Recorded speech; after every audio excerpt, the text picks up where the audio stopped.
শ্রদ্ধেয় প্রসাদ গানের যে দাদা জয় গুরু। জয় গুরু মা, জয় গুরু।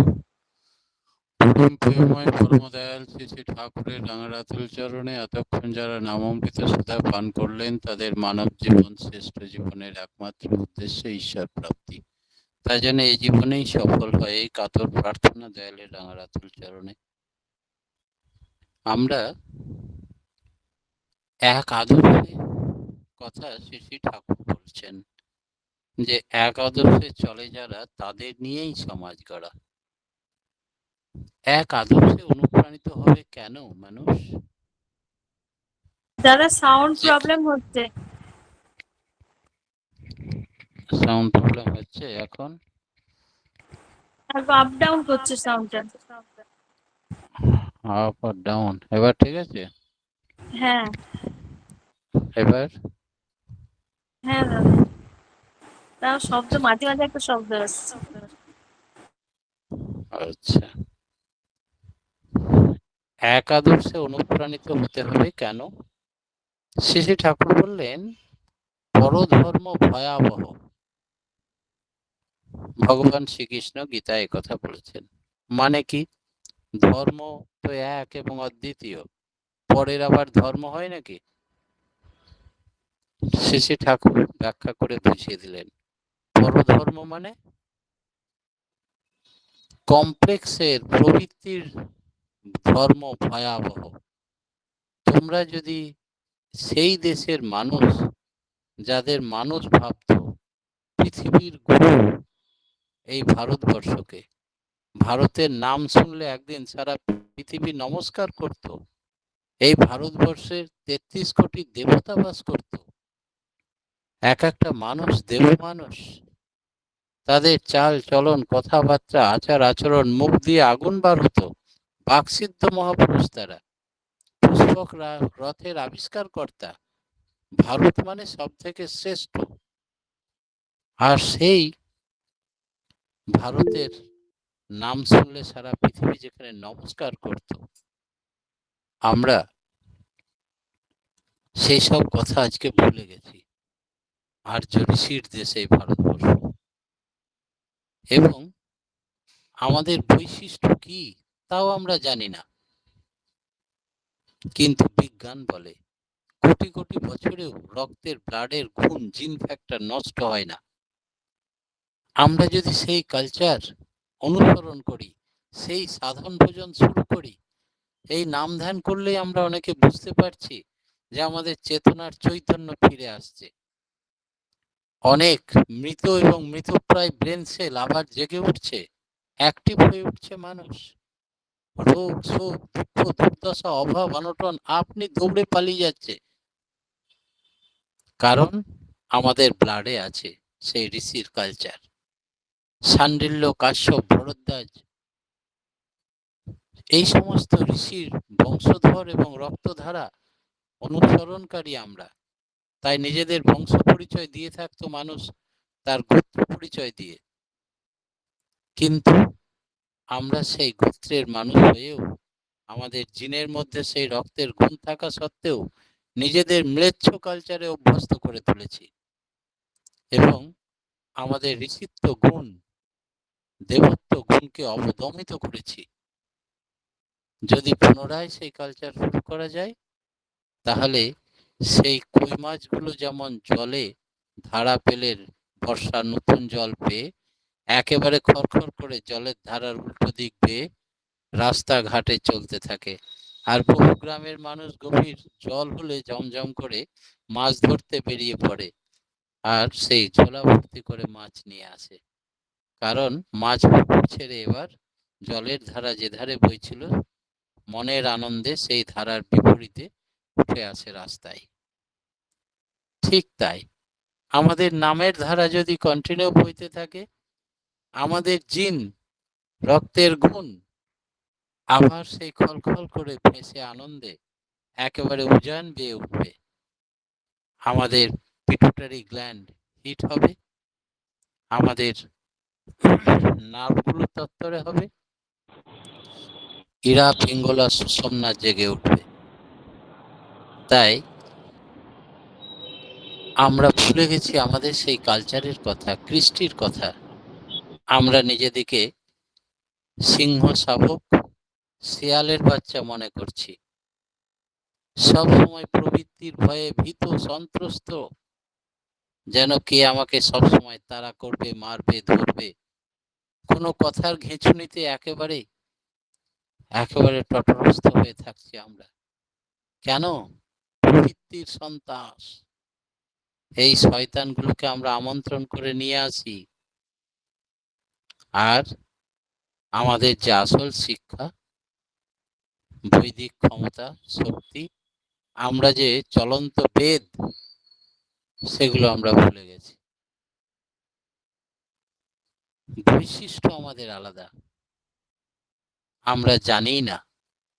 শিক্ষা জিনিসটা এমন বৈশিষ্ট্যকে অবহেলা করে, তখন সে শয়তানকে আমন্ত্রণ করে আর মনে করে এতেই আমাদের বেশ সুখ। শুধু ভারতের কথাই বলছি না, সমগ্র দেশের পক্ষে এটা সত্য। আবার দেশপ্রেম যতই থাকুক, আদেশ প্রেম না থাকলে কিছুই হবে না। মেনে চল, মেনে চল। যদি আদর্শকে মেনে চলি, তবে আদর্শ প্রাণ হয়ে উঠব। তাই কমন আইডিয়াল, এক আদর্শে চলে যারা, তাদের নিয়ে এই সমাজ গড়া।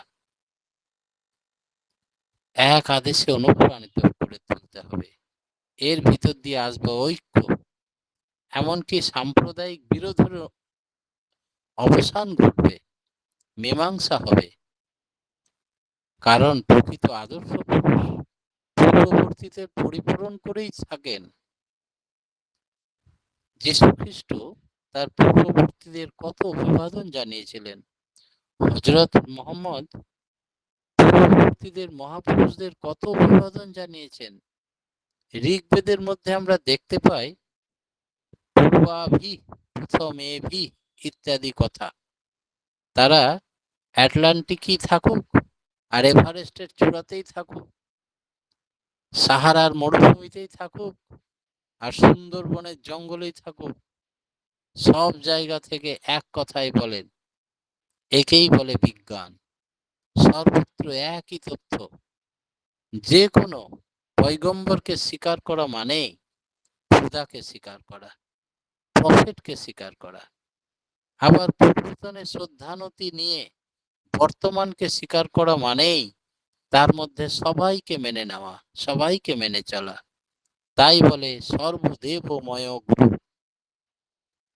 সপূর্ব সোমপি গুরু, কালে নেন। দাদা আপনার কি ফ্যান চলছে? দাদা কি আপনার কি ফ্যান চলছে? বারান্দায় চলছে, বন্ধ করে দিয়ে আসবো? প্রচন্ড শব্দ হচ্ছে দাদা আজকে। তাই নেটের প্রবলেম হচ্ছে, নেটের প্রবলেম। আচ্ছা মিউট নয়েজ করুন সবাই। ক্যান্সেলেশন করুন সব দাদা, নয়েজ আবার নয়েজ ক্যান্সেলেশন করেছেন, নয়েজ ক্যান্সেলেশন।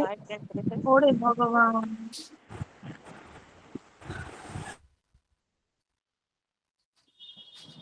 নয়েজ ক্যান্সেলেশন করুন স্যার।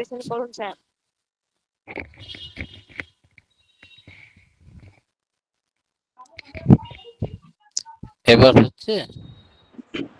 এই প্রবলেমটা দাদা আচ্ছা একটুকু সবাই হ্যাঁ একটুকু বলুন, হ্যাঁ এখনো দাদা আছে বলুন প্রবলেম? বলুন। একটু হ্যাঁ এখন ঠিক আছে, বলুন বলুন। বেশ, একেই বলে বিজ্ঞান। সব শেয়ালের একরা।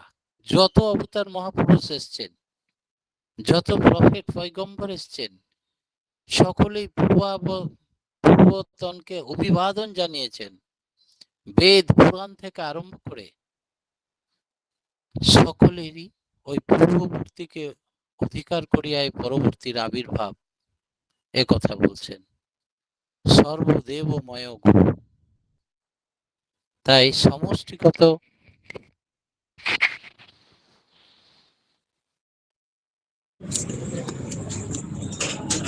তাই আমাদের প্রত্যেকটা ব্যষ্টির জন্য তিনি অকাতরে দান করেন। আমরা বৈশিষ্ট্য অনুযায়ী সেগুলো সংগ্রহ করতে পারি। আজ যদি রসুলের ভোট নাও, তবে তার অনুকূলে ভোট পাবে। আর যদি চার্চিল পাবে না, যত ভোট রসুল পাবে। আবার যে কোনো অবতার সমর্থনে যদি ভোট চাওয়া যায়, তাহলে ভোটের সংখ্যা অনেক বেশি হবে কোনো রাজনীতির থেকে। কারণ আমাদের প্রত্যেকের সত্তার খোরাক পায় তার কাছ থেকে। তারপরে তো রাজনীতির কথা পড়ে, সেখানে সত্তার খোরাক নয়, সেখানে প্রবৃত্তির খোরাক পায় রাজনীতিতে। ধর্মের মধ্যে সমন্বয় কোথায়? বহু ধর্মে কামড়াকামড়ি করে আজকে সমন্বয় হতাহত হচ্ছে। ঠাকুর বললেন, প্রেরিত অবতার পুরুষদের প্রত্যেকেই মান্য করতে হবে। এদের মধ্যে বিভেদমূলক বিচার বুদ্ধি মনে রাখলে হবে না। এইটা আমার ভগবান, এটা ওর ভগবান, এই অবতার মহাপুরুষ হিন্দুদের, এটা খ্রিস্টানদের, এটা বৌদ্ধদের, এই রকম ভাবলে হবে না। পূর্বতন প্রত্যেককেই স্বীকার করতে হবে, বর্তমানকে সকলকেই মেনে চলতে হবে। এইটা করলে কখনো বিভেদ বুদ্ধি আসে না, প্রত্যেকের প্রতি শ্রদ্ধানতি আসে। এই আলাদা আলাদা সম্প্রদায় থেকেও সাম্প্রদায়িক বিরোধ থাকবে না। ঈশ্বর এক, ধর্ম এক, প্রেরিত পুরুষ তার বার্তাবাহী, যত মত আর তত এক পথ, সাধনার পথ কভু দুই নাহি। তাই এইটি মানুষকে সঠিকভাবে ধরিয়ে দিতে হবে, তাহলেই ধর্ম সমন্বয় ঘটবে। আমাদের বহু মানুষের, বিশেষ করে মুসলিম ধর্মে যারা দীক্ষিত, ইসলাম ধর্মে, তারা মনে করেন হিন্দুদের পুতুল পুজো, তাই পুতুল পুজোর কোনো মানে হয় না। শ্রী ঠাকুর বললেন, ওটা কোনো না কোনো রকমে এসে ঢুকেই পড়ে, কিন্তু দেখতে হবে এর মূল উদ্দেশ্যটা কি।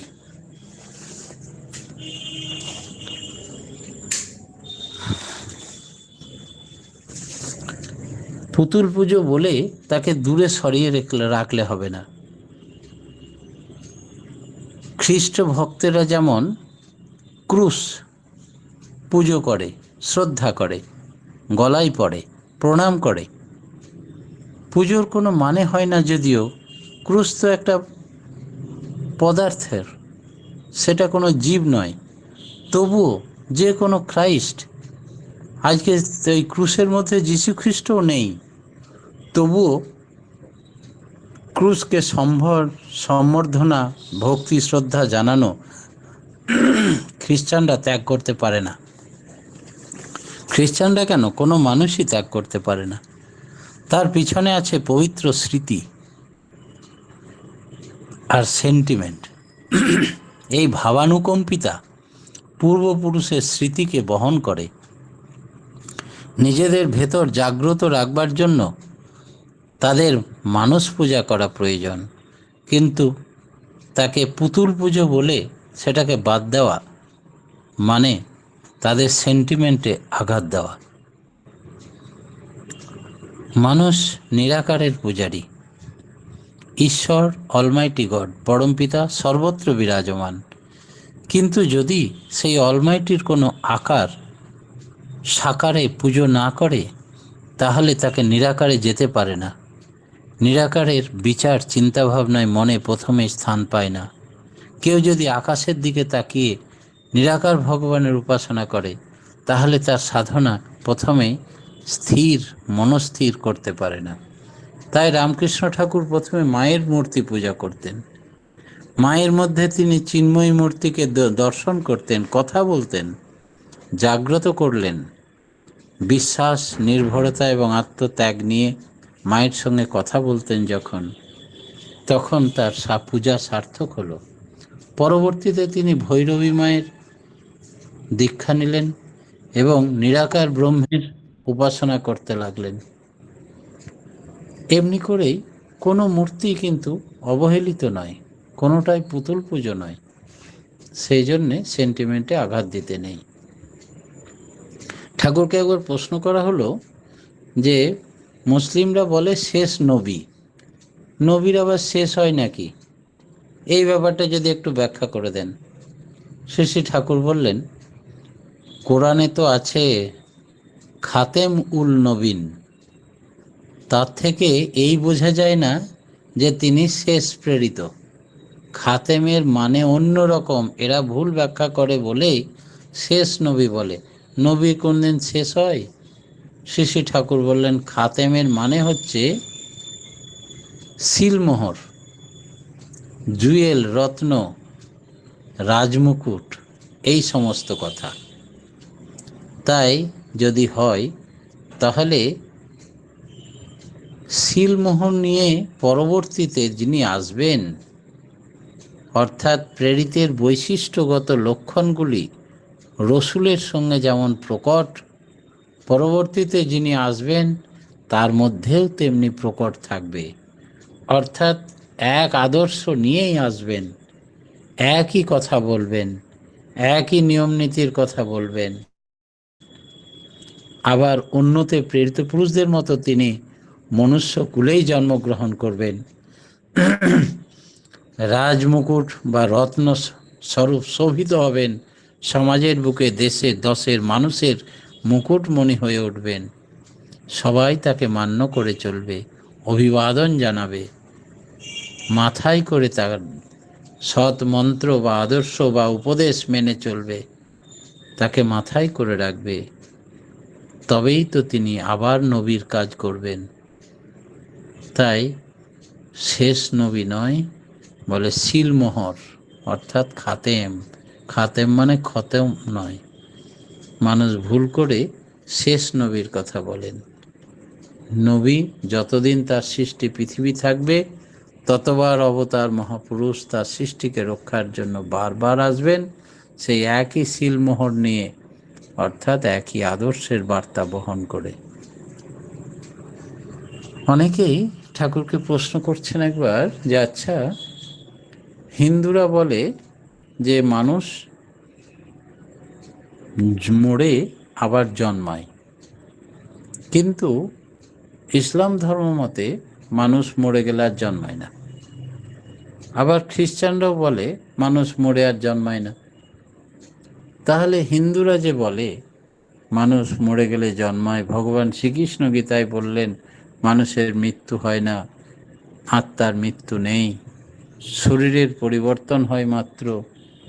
এই ব্যাপারটা যদি ঠাকুর একটু ব্যাখ্যা করে বুঝিয়ে দেন। ঠাকুর বললেন, দুজনেই তো ঠিক বলে, হিন্দু, মুসলিম এবং খ্রিস্টান প্রত্যেকেই ঠিক বলে, আমার মতে কোনো ভুল বলে না। বলে একই সঙ্গে দুই রকম কথা কি করে ঠিক বলবে ঠাকুর? বলে বলে কিরকম? বলে দেখো, অবতার মহাপুরুষদের কথাই দেখো, তারা বিভিন্ন নামে, বিভিন্ন ধামে, বিভিন্ন ভেষে, বিভিন্ন জাতি, বর্ণ, বংশে জন্মায়, একই নিয়ম নীতির কথা বলে, একই পয়গম্বর। তাহলে প্রত্যেকটা মানুষই তাই। তারা আবার বিভিন্ন নামে, বিভিন্ন ধামে, বিভিন্ন পিতামাতা নিয়ে জন্মায়। এবার বুঝবে কি করে যে সেটা নতুন না আগে ছিল? না তো ভগবান শ্রীকৃষ্ণ বলে দিয়েছেন আত্মা অমর, অবিনশ্বর, তার মৃত্যু নেই, শরীরের মৃত্যু হয়। যদি কেউ কোনো ছেলের সম্বন্ধে পূর্ব ধারণা ছিল এবং তার স্বভাব, চরিত্র, আচার আচরণ, কথাবার্তা সব সম্বন্ধে পরিচিতি থাকে, আর তার জীবদ্দশাতেই তার মৃত্যুর পর আবার জন্ম হয়, তখন ছোট থেকেই সেই রকম কথাবার্তা, আচার আচরণ, ঝোঁক রোগ দেখে বলে যে ছেলেটা একেবারে ওর দাদুর মতো হয়েছে, ওর দাদু এই খেতে ভালোবাসতো, ছেলেটাও এই খায়। একদিন শ্রী ঠাকুর দেওঘরে বড়াল বাংলায় বসে আছেন, হঠাৎ বলে উঠলেন যে আজকে আমরা সকলেই জানি ঠাকুরের ওই কীর্তনের সাথী ছিলেন বলরাম ঘোষ। সে জন্মালো কোথায়? নর্থ বেঙ্গলে।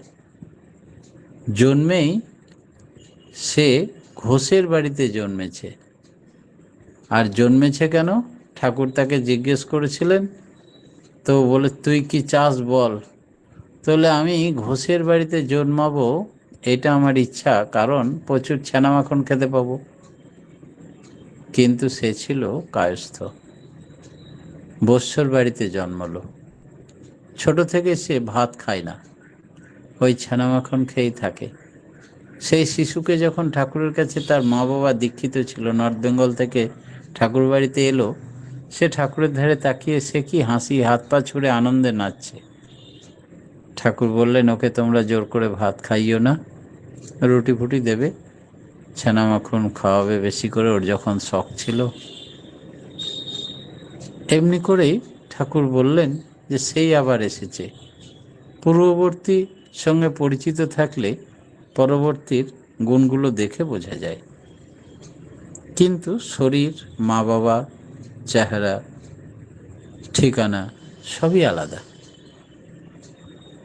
সেইটা দেখেই অনেকে বলে যে নতুন ছেলে, ওটাও ঠিক বলছে, কিন্তু তার স্বভাব চরিত্র, কথাবার্তা, কর্মফল, সংস্কার, রোগ ঝোঁক, কার্যকারিতা, এগুলো দেখলে বোঝা যায়। একটু গভীরে যেতে হবে, তখন দেখা যাবে যে সংস্কার এগুলো সব পূর্ববর্তীতে যা ছিল পরবর্তীতে তাই এসছে।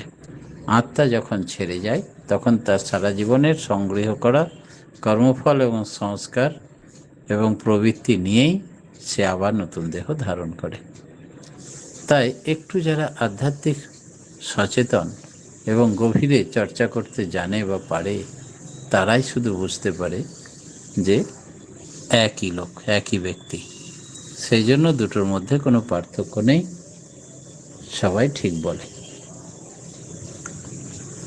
শ্রী ঠাকুর যে মুহূর্তে পূর্ণ, সেই মুহূর্তে কিছু নাই। সেটা কীরকম? রবীন্দ্রনাথ ঠাকুর বলছেন তার বলাকায়, যে মুহূর্তে পূর্ণ তুমি, সে মুহূর্তে কিছু তব নাই, তুমি তাই পবিত্র সদাই। যে মুহূর্তে পূর্ণ, সে মুহূর্তে কিছু নাই। সে কীরকম ঠাকুর, যদি একটু ব্যাখ্যা করে দেন। শ্রী ঠাকুর বলছেন, সব অবস্থার মধ্যে দিয়ে যে সমানভাবে চলে, কোনো কিছুতে বিচলিতও হন না, আর কোনো কিছুতে আনন্দে ভেসেও পড়েন না, কোনো কিছুতেই তিনি ব্যাহত হন না, যার মধ্যে কোনো রকম দ্বিধা নেই, দ্বন্দ্ব নেই, একই রকম, সেই পূর্ণমদঃ পূর্ণমিদং পূর্ণমদচ্যতে পূর্ণস্য পূর্ণমাদায় পূর্ণমেবাবশিষ্যতে। এই পূর্ণতায় সর্বাবস্থায় পবিত্রতা, নির্ভেজাল অবস্থা। এই অবস্থায় আমার প্রভু পূর্ণ, আর পূর্ণ থেকে যখন আমার পূর্ণের ধ্যান, তখন আমি আর কোনো বিকারগ্রস্ত নই, আমি নির্বিকার। এই সাবিকার নির্বিকারের পার। যেই মুহূর্তে পূর্ণ তুমি, সেই মুহূর্তে তুমি কিছু তব নাই। অর্থনৈতিক জীবনে এবং সব জীবনে মানুষ সেটা ইচ্ছা করলেই প্রতি মুহূর্তে অনুভব করে দেখতে পাবে। যে মুহূর্তে পূর্ণত্বের চিন্তা, সে মুহূর্তে আমার সংসারের অপূর্ণত্বের কোনো চিন্তা স্পর্শ করে না। শুধু তুমি আছো আর আমি আছি, বাকি সব তোমাতে বিলীন।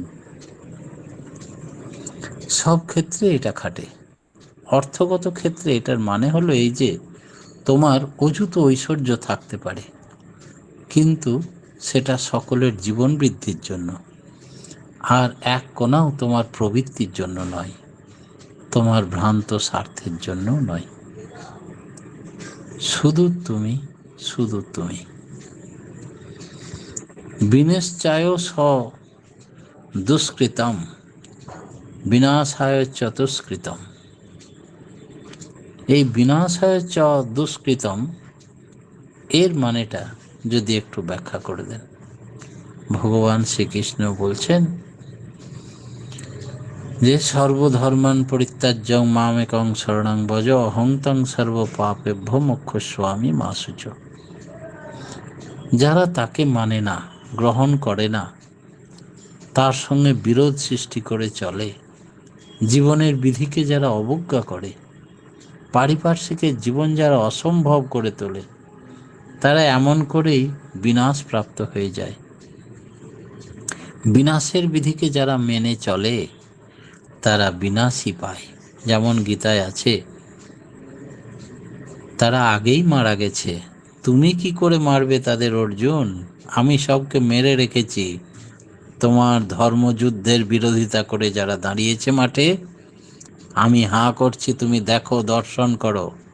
সমস্ত রথী মহারথীদের দেখে ভয় পেও না, তারা সব মরেই আছে, নীতিভ্রষ্ট হয়ে গেছে, তার মানেই তাদের মৃত্যু হয়েছে। অর্জুন তখন দেখলেন বিশাল আকার মুখের মধ্যে সমস্ত রথী মহারথীরা মারা গেছে। ধর্ম নষ্ট করেছে মানে তারা মারা গেছে।